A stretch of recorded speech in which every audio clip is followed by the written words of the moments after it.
Welcome to part 26 of the book of Jeremiah. And we were talking about, or at least I was talking about, rather. Sorry. I do that all the time. I just realized I do that. But, anyways, maybe you're talking about it too, right there in your home with the Lord. Saying this person is crazy as a Tallulah bell, but sometimes she might make a smidge of good sense. Well, that's because that's the spirit, the part that makes good sense. Because if it don't make good sense, then that's me. But if it makes good sense, that's the Lord. Because I'm the dumb one and He's the smart one. Because it's smart and dumber. We make a great team. If it wasn't for Him, I wouldn't even be able to walk. So let's go. Anyways, I couldn't form sentences even. But anyway, the Lord is good to me. Let's get back into Jeremiah 30, verse 6.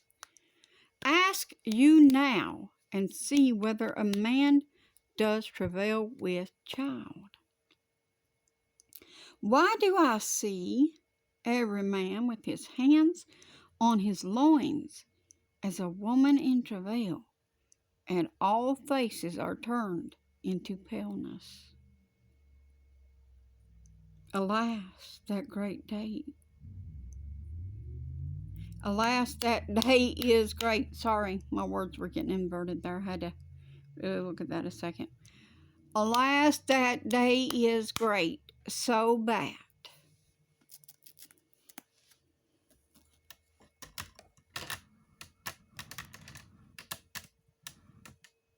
None is like it. It is even the time of Jacob's trouble, but he shall be saved out of it. Now, see, this is why I have not been freaking out about what's going on over there in Israel. See, if y'all been reading the book, you know not to panic because God's fully in control. He's got this. He orchestrated the whole thing. Yeah, He's a good conductor. And He does a great symphony when He brings things together. And let me tell you something, He is great at weaving families. I've seen Him do it. I've seen Him do it. I've seen Him do it in my churches. I've seen Him do it with people all around. And not just here in Kentucky, but in Ohio as well, and other areas. I have seen God weave families together. Broken pieces are no longer broken when they meet the Master. He weaves them together with another broken piece, and then it becomes a whole again.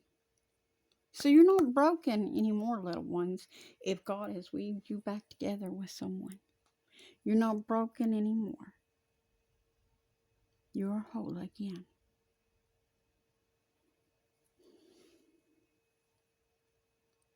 Give God praise, honor, and glory if He has healed your heart and if He has weaved you back together with someone. Trust me.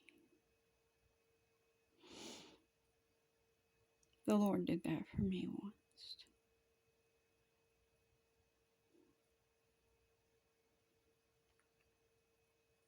With my bow. And it has been 2 years now since he left and went to sleep.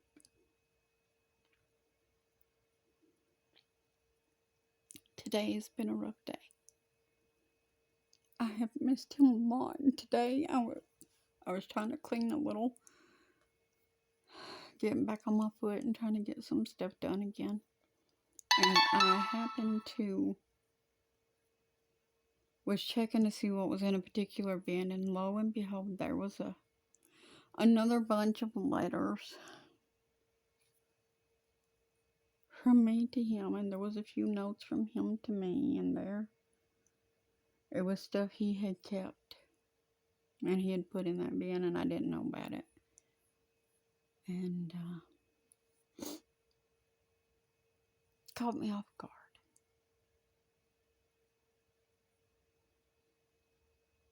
When you love someone greatly like that love doesn't just die, doesn't just go away because they go to sleep. It's just there. And it just can't reach out and hug them or talk to them or hold their hand. But it can still love them. And it does. And that is something that will never die because love does not die. Jesus proved that. Love does not die, it continues. It changes and it conforms to what the Lord wants it to be.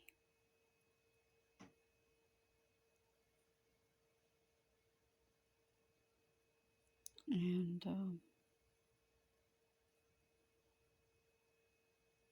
we need to think about these things when we're trying to take something from someone else. That may be the only thing that's holding them together. See, when I started doing these videos, I didn't see the purpose for them. And I wasn't crazy about the idea of doing them because I was so shy and backward. And I was afraid that I would just stumble and fall over my feet and fall over. But when I started these, my husband was alive. And he supported me. And he told me that I could do this if it's what the Lord wanted. And so I started doing them. And I don't profess to be a professional. None of us are ever professional at anything. Some of us just pretend to be.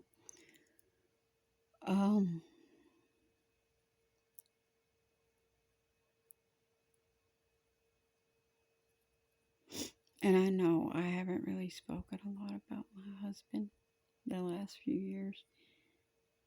And that's because I was not able.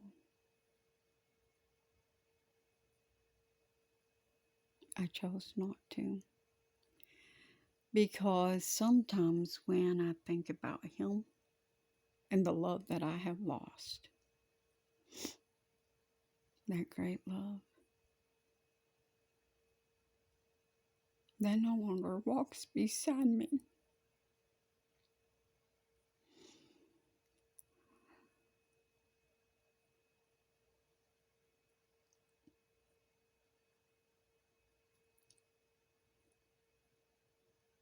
It's like the world just stops. It's like the world just stops for me. And I can't breathe for a little bit.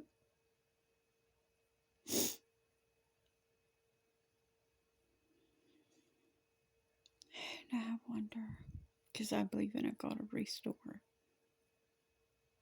And I wonder, Lord, how could you ever top that? But you know what? He doesn't really actually have to top it. Just heal my heart, Lord. Just heal my heart.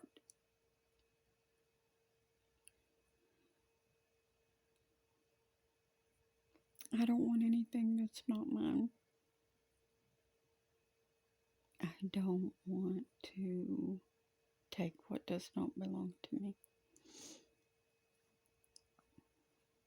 But anyway, let us get back into this. I don't know why. But the Lord said that my promise would come through great sorrow. And I suppose I have to be in travail with these folks. Because the son is about to be born. Do you understand what's happening in this? Zion is in travail.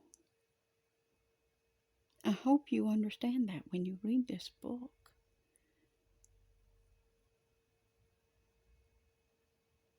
And she's about to bring forth the man child, which the dragon is waiting to devour, right? We'll get on into this. Where were we? Verse 8. For it shall come to pass in that day, says the Lord of hosts, that I will break his yoke from off his neck. What does that mean? He's going to break the power over you.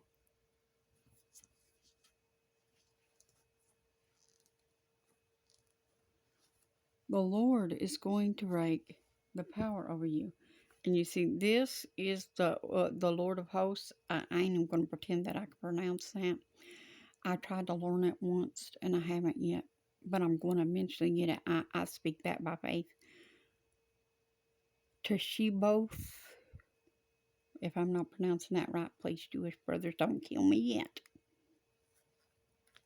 I'll get it. Just take some patience. I'm just learning. I barely know how to read English, let alone these other words. But anyway,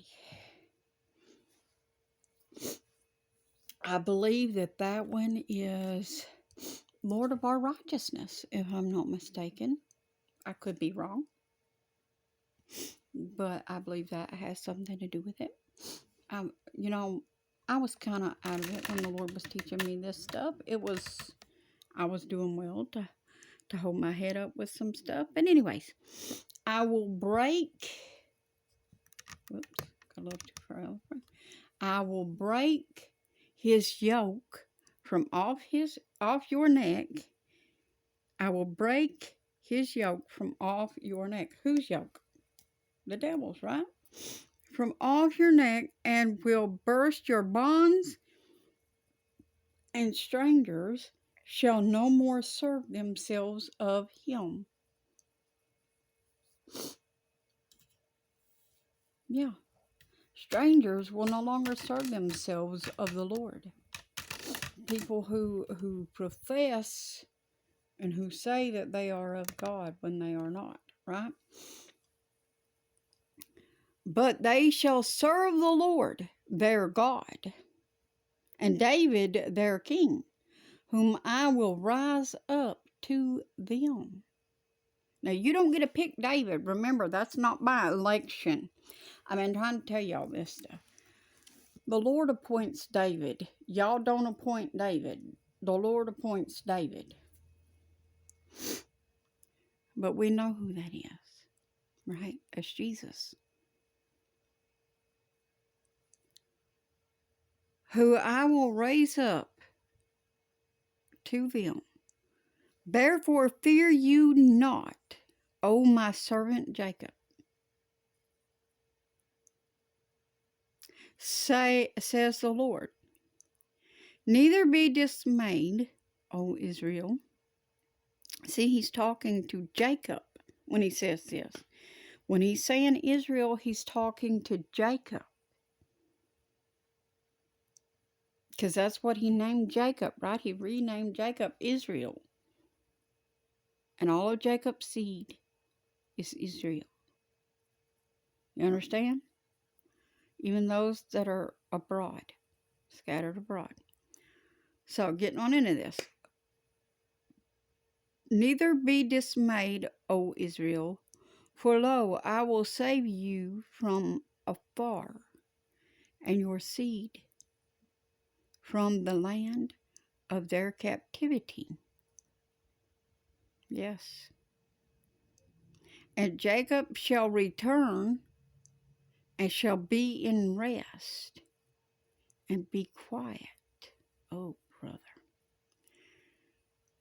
And none shall make him afraid. Jacob's got to be quiet. Do you know how hard that is? I mean, seriously, come on, people. Have you ever tried to just be still and know that God is God? Oh, my Lord. He tells me that all the time, and I'm like, Lord, do you remember who you're talking to? Come on. Have you ever seen me be still for 2 seconds, Lord, without you had to set an anvil on me? I'm just kidding, a little humor. But the Lord does a lot of times have to knock me down, sometimes to get me to slow down. But I will see you in the next part, and we will continue this.